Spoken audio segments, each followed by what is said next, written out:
Hello दोस्तों, हमने एक ज्योग्राफी की सीरीज स्टार्ट करी है जिसके अंदर ज्योग्राफी की भारत की भौगोलिक विशेषताओं के बारे में डिस्कस करा। उसके अंदर मैंने दो वीडियो बनाई, एक पूर्वी घाट और पश्चिमी घाट का। ये दो सीरीज बना दी। अब सीरीज थर्ड की बात आती है तो सीरीज थर्ड में हमने पश्चिमी घाट के बारे में डिस्कस करेंगे। तो पश्चिमी घाट जो कि भारत की भौगोलिक विशेषता के अंदर आता है, तो पश्चिमी घाट के बारे में डिस्कस करेंगे। पश्चिमी घाट की बात आती है तो इसका निर्माण कैसे हुआ, पश्चिमी घाट का निर्माण।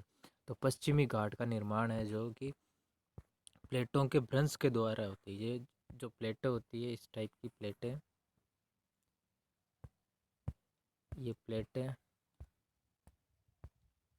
प्लेटें होती है प्लेटों के भ्रंश के द्वारा, ये इस टाइप की प्लेटें होती है। ये अरब सागर के निर्माण के प्लेटों के भ्रंश द्वारा हुआ है पश्चिमी घाट का निर्माण। ये प्लेटें क्या ऐसे टूटती जाती है और अरब सागर में ये विखंडित होती जाती है प्लेटें, जिसके कारण इस पठार इस घाट का निर्माण हुआ है पश्चिमी घाट का। इसीलिए इसे भ्रंश का गार भी कहते हैं और पश्चिमी घाट को सह्याद्री भी कहा जाता है, जिसका ये मानचित्र आपको दिखाया गया है पश्चिमी घाट का। पश्चिमी घाट के बारे में बात आई है तो पश्चिमी घाट का विस्तार कहाँ से कहाँ तक है, तो इसका विस्तार गुजरात से लेकर केरल के कन्याकुमारी तक फैला हुआ है। जिसके अंदर यहाँ पर आता है सबसे पहले गुजरात, उसके बाद में महाराष्ट्र, गोवा, कर्नाटक और केरल। ये 4-5 स्टेट में फैला हुआ पश्चिमी घाट।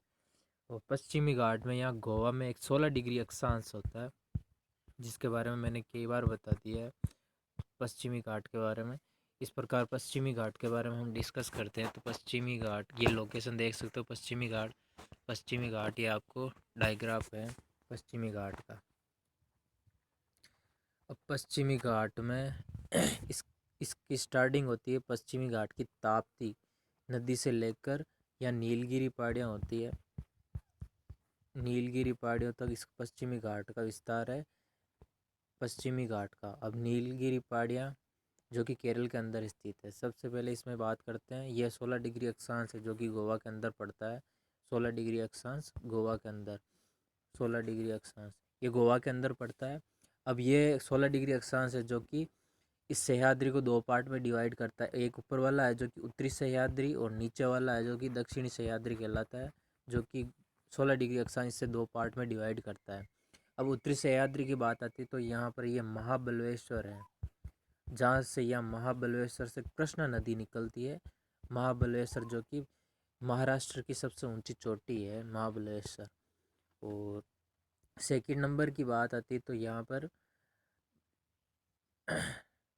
महाबलेश्वर यहाँ पर है, जबकि यहाँ पर कलसुबाई है जो कि महाराष्ट्र की सबसे ऊंची चोटी है। उत्तरी सह्याद्री या फिर महाराष्ट्र की सबसे ऊंची चोटी है, जिसकी लेंथ मैंने कई बार बताई, 36-46 किलोमीटर है कलसुबाई की ऊंचाई, जो कि उत्तरी सह्याद्री की सबसे ऊंची चोटी है। और सेकंड है महाबलेश्वर जो कि दूसरी सबसे ऊंची चोटी है। और महाबलेश्वर से यहाँ से कृष्णा नदी निकलती है। और राष्ट्रीय मेघ अनुसंधान संस्थान है जो कि महाबलेश्वर में स्थित है। अब दक्षिणी सह्याद्री की बात आती है तो दक्षिणी सह्याद्री की सबसे ऊंची चोटी कौन सी है, यहाँ पे कुद्रेमुख है, जो कि दक्षिणी सह्याद्री की सबसे ऊंची चोटी है कुद्रेमुख। और दूसरी सबसे ऊंची चोटी है ब्रह्मगिरी पहाड़ी, जिससे यहाँ से कावेरी नदी निकलती है। और यहाँ पर दक्षिणी सह्याद्री कुद्रेमुख में यह बाबा बुदन गिरी पहाड़ी भी स्थित है, जो कि कॉफी के लिए प्रसिद्ध है। अब इनके बारे में डिटेल डिस्कशन करते हैं। तो पश्चिमी घाट के बारे में, तो पश्चिमी घाट का निर्माण अरब सागर के प्लेट के भ्रंश के द्वारा, इसे भ्रंश का गार भी कहा जाता है और पश्चिमी घाट को सह्याद्री भी कहा जाता है। और भारत के पश्चिमी तट पर स्थित पर्वत श्रृंखला को पश्चिमी घाट या फिर सह्याद्री कहते हैं। और इसका विस्तार है जो कि दक्कनी पठार के पश्चिमी किनारे के साथ साथ ये पर्वत श्रृंखला उत्तर से लेकर दक्षिण तक 1600 किलोमीटर में फैली हुई है पश्चिमी घाट। और विश्व में जैविक विविधता के लिए बहुत महत्वपूर्ण है। इस दृष्टि से इसे विश्व में 8वां स्थान प्राप्त है पश्चिमी घाट को। ये पर्वत श्रृंखला है जो कि हिमालय पर्वत से भी प्राचीन है और भारत में मानसून की वर्षा को भी प्रभावित करती है पर्वत श्रृंखला। और इसकी सबसे ऊंची चोटी है अन्नाईमुड़ी। और पश्चिमी घाट की औसत ऊंचाई है 900 मीटर। और पश्चिमी घाट है जो कि महाराष्ट्र गुजरात की सीमा से लेकर गोवा, कर्नाटक, केरल और तमिलनाडु तक 16,000 वर्ग किलोमीटर में फैला हुआ है ये पश्चिमी घाट। और ये गुजरात और महाराष्ट्र की सीमा से शुरू होता है और कन्याकुमारी में समाप्त हो जाता है। पश्चिमी घाट में उभयचरों, पक्षियों, स्तनपायी व फूलों की अनेक प्रजातियां पाई जाती है। और यहाँ की जैव विविधता संरक्षण के लिए पश्चिमी घाट पारिस्थितिक विशेष समूह भी गठित किया गया था और 2012 में यूनेस्को ने इसे 39 स्थानों को विश्व धरोहर सूची में भी शामिल किया है पश्चिमी घाट के अंदर। और 16 डिग्री उत्तरी अक्षांश जो कि दो पार्ट में डिवाइड करता है, मैंने बताया उत्तरी सह्याद्री और दक्षिणी सह्याद्री। और पश्चिमी घाट का विस्तार है जो कि मैंने बताया ताप्ती नदी से लेकर नीलगिरी पहाड़ियों तक। अब उत्तरी सह्याद्री की बात आती है तो उत्तरी सह्याद्री मैंने बताया था, ये डायग्राम उत्तरी सह्याद्री का। तो उत्तरी सह्याद्री की ये सबसे ऊंची चोटी है कलसूबाई। उत्तरी सह्याद्री की सबसे ऊंची चोटी है कलसूबाई। और दूसरी सबसे ऊंची चोटी की बात आती है तो ये महाबलेश्वर है, दूसरी सबसे ऊंची चोटी जहाँ से कृष्णा नदी निकलती है। और इस महाबलेश्वर में एक राष्ट्रीय मेघ अनुसंधान स्थित है, ये मैंने पहले बताया था। और अब दक्षिणी सह्याद्री की बात आती है तो दक्षिणी सह्याद्री की दूसरी सबसे ऊंची चोटी है दक्षिणी सह्याद्री। ये है दक्षिणी सह्याद्री। दक्षिणी सह्याद्री की सबसे ऊंची चोटी है कुद्रेमुख, जिसका आकार है घोड़े के मुख के समान। दक्षिणी सह्याद्री की सबसे ऊंची चोटी का। और कुद्रेमुख तथा बाबा बुदन पहाड़ियाँ घिरी, जो ये बाबा बुदन पहाड़ी है जो कि दूसरी सबसे ऊंची चोटी है, जो कि कर्नाटक में लौह अयस्क भंडार के लिए प्रसिद्ध है, कुद्रेमुख तथा बाबा बुदन पहाड़ियाँ। इसके अलावा दक्षिणी सह्याद्री की दूसरी सबसे ऊंची चोटी ब्रह्मगिरी है, ये मैंने बता दिया। और ये बाबा बुदन पहाड़ी है जो कि कॉफी की कृषि के लिए प्रसिद्ध है, जो कि कर्नाटक में बेहद प्रसिद्ध है। और दक्षिणी सह्याद्री में ब्रह्मगिरी पहाड़ियाँ, ये ब्रह्मगिरी पहाड़ियाँ से कावेरी नदी निकलती है, कावेरी नदी की उत्पत्ति होती है। और इस कावेरी नदी को दक्षिण भारत की गंगा कहते हैं, क्योंकि इसकी पवित्रता और उपयोगिता का आधार, मतलब इसके जो इसका यूज करते हैं लोग और इसको साफ सुथरा रखते हैं, इस कारण इसे दक्षिण भारत की गंगा कहते हैं, जो कि गंगा की तरह रखते हैं बिल्कुल, इस कारण इसे कावेरी नदी को दक्षिण भारत की गंगा कहते हैं। अब पश्चिमी घाट के महत्वपूर्ण दर्रे के बारे में डिस्कस करते हैं।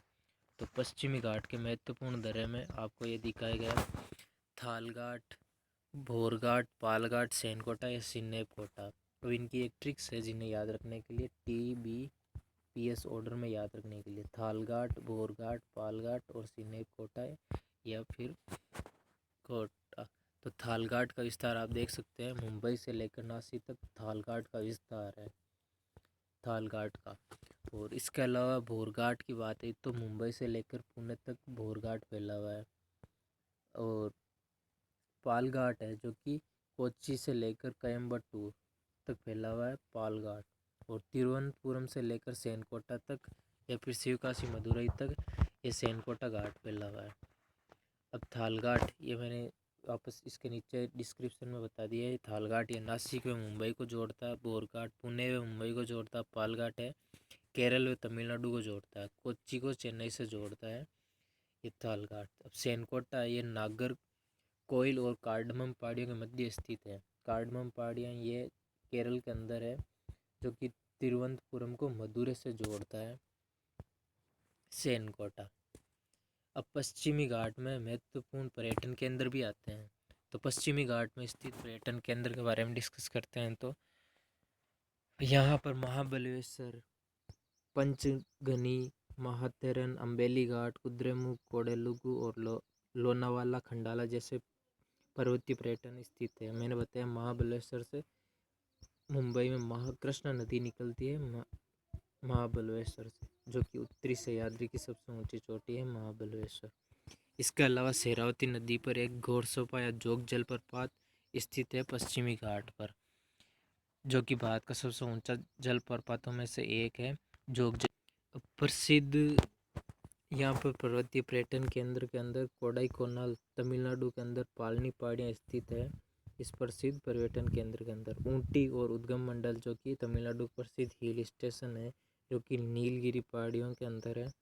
और केरल का साइलेंट वैली पार्क, जिसे शांत मुख्य घाटी कहा जाता है, जो कि पश्चिमी घाट का हिस्सा है, केरल का साइलेंट वैली घाट। ये जो कि नीलगिरी पहाड़ियों पर केरल में सदाबहार वन के लिए प्रसिद्ध है और सदाबहार वन वर्षा सर्वाधिक जैव विविधता के लिए प्रसिद्ध है। इसीलिए इस भाग को साइलेंट वैली या फिर शांत घाटी या मुग घाटी कहा जाता है। और नीलगिरी पहाड़ी जैव विविधता के लिए प्रसिद्ध है, मैंने कई बार बताया। इसलिए भारत का सबसे पहला बायोस्फीयर रिजर्व जो कि 1986 के अंदर घोषित किया गया था नीलगिरी पहाड़ियों को।